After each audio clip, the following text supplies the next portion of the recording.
السلام علیکم ویورز، میں ہوں شاکر سولنگی۔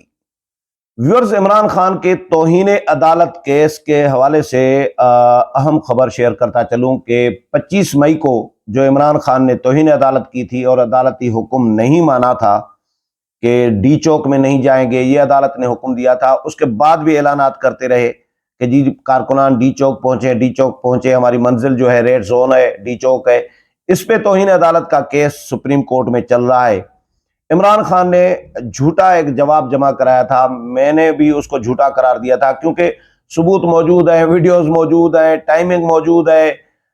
عمران خان نے سپریم کورٹ کے فیصلے کے بعد وہ مانتے بھی ہیں، خود بھی مانتے ہیں کہ فیصلہ آنے کے بعد بھی اعلانات کیے، لیکن وہ جھوٹ یہ بول رہے ہیں کہ جی مجھے اطلاع نہیں ملی تھی۔ بھائی social media P T I کا اتنا تیز ہے، یہ کیسے پاسیبل ہے کہ سوشل میڈیا کے ذریعے یا اپنے پارٹی رہنماؤں کے ذریعے یا اپنے وکلاء کے ذریعے عمران خان کو اطلاع نہ ملی ہو کہ سپریم کورٹ سے اور یہ فیصلہ آیا ہے؟ تو یہ تو کیسا لیڈر ہے کہ بھائی جو بے خبر تھے کہ سپریم کورٹ نے منع کر دیا ہے، اور انہوں نے بہرحال سپریم کورٹ میں جواب جمع کرا دیا کہ جی مجھے نہیں علم تھا کہ عدالت نے منع کیا ہے، روکا ہے، فیصلہ آیا ہے، اسی لیے میں اعلانات کر رہا تھا ڈی چوک چلنے کے۔ آج حکومت نے ٹکا کے جواب جمع کرایا ہے سپریم کورٹ میں، اور عمران خان کو جھوٹا قرار دیا ہے کہ جھوٹ بول رہے ہیں، غلط بیانی کر رہے ہیں، غلط جواب جمع کرایا گیا ہے سپریم کورٹ میں کہ ان کو پتہ نہیں تھا، بالکل ان کو پتہ تھا، اور ویڈیوز اور ثبوت حکومت نے سپریم کورٹ میں دیے ہیں۔ پھر پی ٹی آئی نے بھی اوپر سے جواب جمع کرایا ہے حکومت کے آج کے جواب میں آج پی ٹی آئی نے جمع کرایا ہے جواب۔ تو دونوں میں آپ کے ساتھ شیئر کر دیتا ہوں پڑھ کے۔ سابق وزیر اعظم عمران خان کے خلاف توہین عدالت کیس کا معاملہ، وزارت داخلہ نے پی ٹی آئی رہنماؤں کو ٹویٹس اور ویڈیو پیغامات اور کالز کا ریکارڈ سپریم کورٹ میں جمع کرا دیا ہے۔ عمران خان نے اپنے تحریری جواب میں غلط بیانی کی ہے، یہ وزارت داخلہ کہہ رہی ہے کہ غلط تحریری بیان جو عمران خان نے جمع کرایا ہے سپریم کورٹ میں، اس میں غلط بیانی کی ہے۔ عمران خان اور پی ٹی آئی کا لانگ مارچ شروع کرنے سے پہلے ہی ڈی چوک جانے کا منصوبہ تھا۔ 24 مئی کو عمران خان نے قوم کے نام خصوصی پیغام جاری کیا تھا۔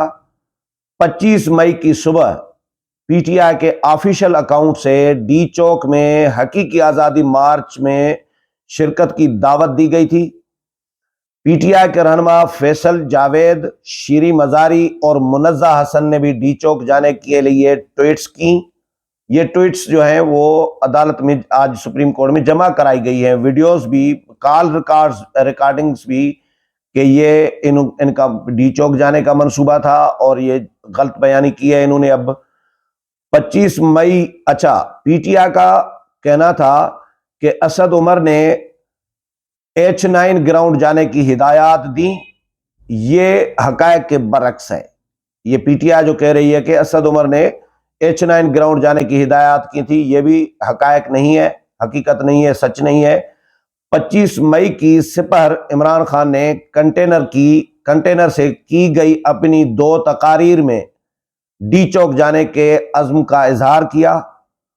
25 مئی کی سپہر یعنی دوپہر کے بعد۔ عمران خان کی دونوں تقاریر پی ٹی آئی کے آفیشل اکاؤنٹ پر لائیو چلائی گئی تھی۔ پی ٹی آئی کا موبائل فون جیمرز لگائے جانے کا دعویٰ بھی حقائق کی منافی ہے۔ پی ٹی آئی نے یہ کہا تھا جواب میں کہ جی عمران خان کو اطلاع نہیں مل سکی تھی، وہ اس لیے کیونکہ کنٹینر کے ارد گرد 25 مئی کو جو پشاور سے آ رہا تھا اسلام آباد کی طرف لانگ مارچ عمران خان کا، اس میں جیمرز لگے ہوئے تھے، تو فون پہ رابطہ نہیں ہو رہا تھا عمران خان کے ساتھ، یہ وکیل نے کہا تھا۔ یہ بھی غلط بیانی کی گئی ہے، حکومت کہہ رہی ہے، وزارت داخلہ کہہ رہی ہے۔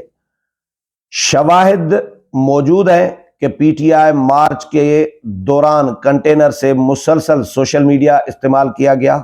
جب جیمرز لگے ہوئے تھے، سگنل نہیں آ رہے تھے، تو پھر سوشل میڈیا کیسے چل رہا تھا وہاں سے، کنٹینر سے اور گاڑیوں سے اور لانگ مارچ سے کیسے سوشل میڈیا بغیر سگنل کے چل سکتا ہے، بغیر انٹرنیٹ کے چل سکتا ہے، تو یہ حکومت نے سوال اٹھایا ہے کہ بھئی سوشل میڈیا پہ مسلسل تقاریر چلتی رہی، ہر چیز چلتی رہی، اور یہ کہہ رہے ہیں سگنل نہیں تھے۔ یہ تو جھوٹ، سیدھا سیدھا جھوٹ ہے، اور شواہد موجود ہیں کہ پی ٹی آئی کے مارچ کے دوران کنٹینر سے مسلسل سوشل میڈیا پر استعمال ہوتا رہا۔ کنٹینر پر موجود رہنماؤں نے مسلسل اپنی سوشل میڈیا اکاؤنٹس پر ٹویٹس کی اور ویڈیو پیغامات شیئر کیے۔ کنٹینر سے پی ٹی آئی رہنماؤں نے مختلف ٹی وی چینلز کو انٹرویوز دیے جو جیمرز کی صورت میں ناممکن تھے۔ کیسے ممکن تھا کہ لائیو چل سکتا ہے انٹرویو سوشل میڈیا پہ، ٹی وی چینلز پہ، جیمرز لگے ہوئے تھے۔ 25 مئی کی شام 6:22 پہ پی ٹی آئی نے سپریم کورٹ کے حکم نامہ بارے ٹویٹ کی۔ اب یہ بہت بڑی لائن ہے کہ 25 مئی کی شام 6:22 پہ پی ٹی آئی نے سپریم کورٹ کے حکم نامے کے بارے میں ٹویٹ کی کہ سپریم کورٹ کا یہ حکم آ گیا ہے، اور پھر بھی نہیں مان رہے، پھر بھی کہہ رہے ہیں کہ ہمیں نہیں پتا۔ عدالتی حکم کے بعد پی ٹی آئی کے آفیشیل اکاؤنٹ سے مختلف رہنماؤں کے ڈی چوک پہنچنے سے متعلق متواتر ٹویٹس کی گئیں۔ اسد عمر نے رات 11:47 پر ARY نیوز پر لائیو کال کے ذریعے شرکت کی۔ وزارت داخلہ کے جواب میں عدالتی حکم نامے سے متعلق مختلف نیوز چینلز کی ویب سائٹس اور صحافیوں کے ٹویٹس کا حوالہ بھی شامل کیا گیا ہے۔ سپریم کورٹ کے حکم نامے بارے میں پی ٹی آئی کے مرکزی قیادت کو علم تھا۔ پی ٹی آئی کی مرکزی قیادت کو سپریم کورٹ کے حکم کے بارے میں پتا تھا، لیکن اس کے باوجود یہ کہتے رہے کہ جی ڈی چوک چلو، ڈی چوک چلو، تو یہ سیدھی سیدھی توہین عدالت ہے۔ اچھا جی، پی ٹی آئی قیادت نے عدالتی حکم بارے سپریم کورٹ سے غلط بیانی کی ہے۔ پی ٹی آئی قیادت نے کارکنان کو ڈی چوک پہنچنے کے لیے اکسایا، جس سے املاک کو نقصان پہنچایا گیا۔ عمران خان اور پی ٹی آئی کا عمل ان کے قول سے واضح تضاد رکھتا ہے، قول اور فعل جو ہے اس میں تضاد ہے۔ چیف کمشنر اسلام آباد نے H9 میں جلسے کے لیے پی ٹی آئی کی درخواست مسترد کی، جسے کہیں چیلنج بھی نہیں کیا گیا۔ عمران خان اور پی ٹی آئی نے جان بوجھ کر عدالتی حکم کی خلاف ورزی کی تھی، اس لیے خلاف توہین عدالت کی کارروائی، ان کے خلاف توہین عدالت کی کارروائی کی جائے۔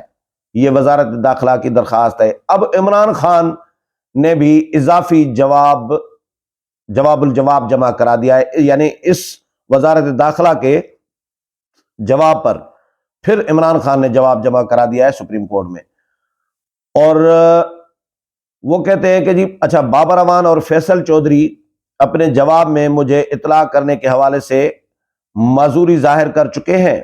عمران خان کہتے ہیں کیس کے اندر واحد نقطہ یہی ہے کہ کیا مجھے عدالتی احکامات کے بارے میں آگاہ کیا گیا ہے یا نہیں، آگاہ کیا گیا تھا یا نہیں، عمران خان کا کہتے ہیں۔ بابر امان اور فیصل چودھری کی مجھ سے ملاقات کروانے کے احکامات کو واضح طور پر خلاف ورزی کی گئی۔ 24 مئی سے پنجاب اور اسلام آباد میں ہونے والے تشدد کی وجہ سے شدید دباؤ میں تھا، عمران خان کہتے ہیں۔ جیمرز کی وجہ سے رابطہ نہ ہونے کا ابھی تک دعویٰ نہیں کیا۔ پھر دیکھ لیں، پہلے اس طرح کی خبر آئی تھی۔ پہلے جواب میں جیمرز کی موجودگی میں رابطے کے عمل کو غیر حقیقی لکھا ہے۔ الیکٹرانک میڈیا پر میری سیاسی سرگرمیوں میں پابندی کے باعث سوشل میڈیا کا استعمال لازمی تھا۔ سوشل میڈیا سرگرمیاں مختلف جگہوں پر مختلف اکاؤنٹ سے کی جا رہی تھیں۔ مجھے بتایا گیا کہ سپریم کورٹ نے میرے اور سپورٹرز کے اجتماع کے آئینی حق کو تسلیم کیا ہے۔ ڈی چوک جانے کا فیصلہ حکومتی تشدد کے نتیجے میں کیا گیا۔ یہ خود مانتے ہیں کہ ڈی چوک جانے کا فیصلہ کیا گیا تھا، لیکن یہ غلط بیانی کر رہے ہیں کہ جی سپریم کورٹ کا فیصلے کے بارے میں، احکامات کے بارے میں مجھے علم نہیں تھا، اس لیے میں اعلانات کر رہا تھا۔ ڈی چوک یہ بالکل اسی طرح گول گھما رہے ہیں جس طرح اپنا توشہ خانہ کے تحائف کے معاملے پہ گول چکر دیتے رہے ہیں قوم کو۔ یہ عدالتوں کو بھی چکر دے رہے ہوتے ہیں۔ ڈی چوک میں پر جانے کا فیصلہ سپریم کورٹ کے فیصلے سے پہلے کر چکا تھا، اور وزیر اعلیٰ خیبر پختونخوا کارواں کے ہمراہ جیمرز لگانے کی دستاویزات عدالت میں جمع کروانے کی اجازت چاہتا ہوں۔ وزیر اعلیٰ خیبر پختونخوا کے ہمراہ جیمرز چلانے کی دستاویزات عدالت میں جمع کروانے کی اجازت چاہتا ہوں۔ میرے جواب اور دستاویزات کو ریکارڈ کا حصہ بنایا جائے۔ یہ عمران خان کا جواب ہے۔ اب دیکھتے ہیں سپریم کورٹ کس جواب کو قبول کرتی ہے اور کیس کس رخ میں جاتا ہے۔ امید ہے پروگرام پسند آیا ہوگا، اگلے پروگرام میں پھر ملاقات ہوگی، تب تک اجازت چاہتا ہوں، اللہ حافظ۔